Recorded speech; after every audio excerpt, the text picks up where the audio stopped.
Campaigning in Malawi is underway. On May 21st, in addition to presidency, voters are set to cast their ballots for members of parliament and local councillors.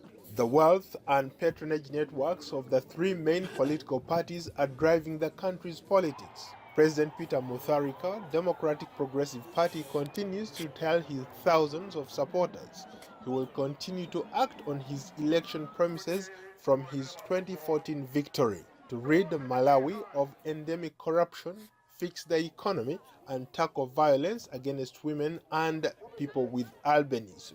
Mutharika enjoys the incumbency advantage. Opinion polls have forecast Mutharika's ruling party to win, but regular allegations of corruption could hobble his campaign, where reports of government graft are routine, but the government denies any allegations of corruption. Opposition and civil action groups claim that he and the ruling DPP received about $195,000 from a contractor supplying food rations to the police.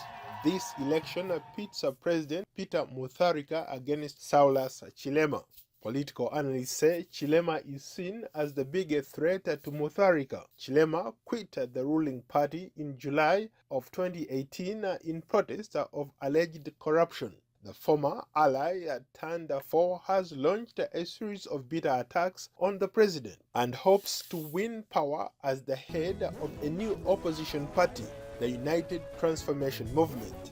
Chilima told VOA in an interview that he no longer speaks to the president, and he alleges that corruption is worsening under the current administration. Number one, I've got a constitutional obligation to serve out the term. And at this stage, as I'm sitting and talking to you, I have no reason to quit. I think that we would also be creating another interesting constitutional crisis. Analysts say Chilima, 45, a wealthy businessman, could easily give Mutharika, 79, a tough battle.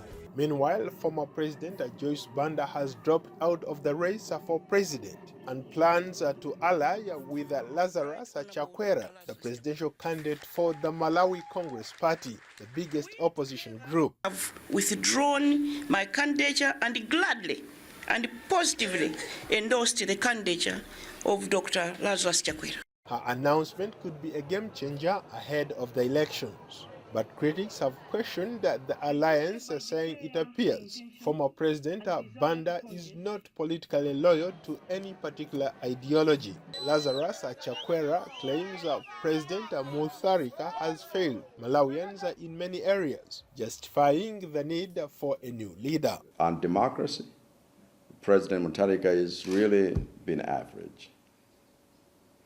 On economics,